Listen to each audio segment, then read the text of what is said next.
Small YouTuber ka ba? Mababa pa din ang mga subscribers mo na huwag kang mag-i-scroll kung gusto mong dumami ang subscribers mo. Dahil in this vlog, ituturo ko nga yung mga tips para dumami ang subscribers mo kahit small YouTuber ka pa. Hindi ito overnight, hindi ito magic, pero kung susundin mo ang mga sasabihin ko, ay posibleng panoorin nila ang vlog mo. At syempre, susunod na ang pagsusubscribe nila sa'yo. Tip number 1. Stop chasing viral. Start chasing value. Marami kasing mga small creators na gusto agad mag-trending, mag-viral, sumikat. Maling-maling mindset yan. Dapat ang una mong tanongin sa sarili mo, may value ba yung ginagawa mo? At ano ba yung impact ng video mo sa audience mo? Ano ba yung value na pinagsasabi ko dito? May natututunan ba sila sa'yo? Nakaka-inspire? May nasasolve na problema? Tandaan, kahit 50 views lang ang nanonood sa'yo, basta may direction, may value, magsusubscribe yan sa'yo. Value first, views later.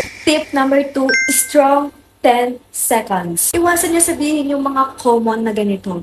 Hi guys! Welcome to my vlog. Instead, patanong, problema, or bigyan mo sila ng promise. For example, kung gusto mo dumami ang subscribers mo, panoorin mo itong video na to kasi sasabihin ko sa iyo ang mga ginawa ko para dumami ang aking subscribers. Hook agad, wala nang paligoy-ligoy. Tip number 3. One video, one message. Kunyari, in-upload ko ngayon ay ito, para dumami ang subscribers. Tapos haluan mo ng kwento, haluan mo ng reklamo, haluan mo ng mga personal sa buhay mo. Siguradong mag-i-scroll sila agad sa'yo. So, focus ka sa one video, one message. Tip number 4. Title mo pa lang may result na. Katulad nito, paano dumami ang subscribers? Title pa lang, alam na nila yung makukuha nila sa vlog mo. Lagyan mo agad ng result, benefit, and curiosity. Dapat mabasa agad nila kung ano yung nilalaman ang content mo. Tip number 5. A good thumbnail. Di ko naman sinabi na kailangan professional yung pagiging thumbnail mo. So, ito yung thumbnail ha, sa mga hindi nakakaalam. Malinaw dapat yung mukha, yung subject, at least 3 to 5 words lang. Merong high contrast, readable kahit maliit pa yan. Thumbnail is not decoration. Iba kasi ang dami-dami pang nilalagay ng mga emoji. Thumbnail is about marketing. Tip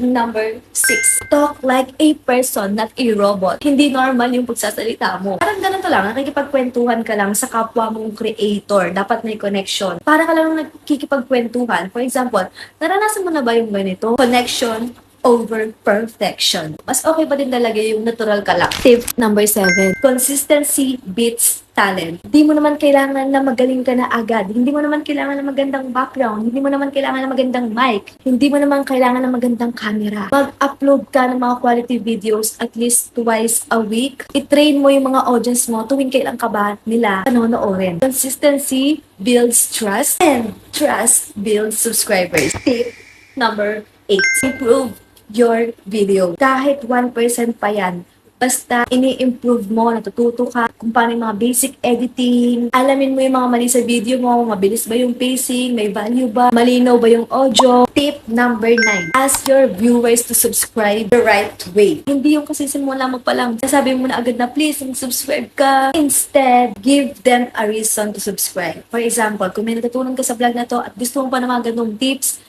mag-subscribe ka sa aking YouTube channel. Call to action with benefit. Huwag kang mamakaawa. Tip number 10. Don't quit during quiet phase. Sa totoo lang, bilang small content creator, normal yung malungkot ka kasi walang nanonood sa'yo, walang nagla-like, walang nagko-comment, and that's normal. Lahat ng malalaking channel ngayon ay dumaan sa quiet phase. Ito yung pagkakaiba nila sa mga creator na naiwan na kasi hindi sila tumigil. Karamihan sa mga creators, ang dali-dali nilang mag-quit. Kaya naman hindi nila nakikita yung resulta. Kung nandito ka pa din at nanonood sa akin, ibig sabihin lang ay seryoso kang mag-grow ang YouTube channel mo. Focus on effort, quality, consistency, and learning. Balikan mo tong video ko pag dumami na yung subscribers mo. Tandaan, hindi po nauuna ang views, nauuna ang pagtsatsaga. Hindi nauuna ang subscribers, nauuna po ang consistency. Keep uploading, keep improving, keep showing up, and the magic will follow. See you sa next video, future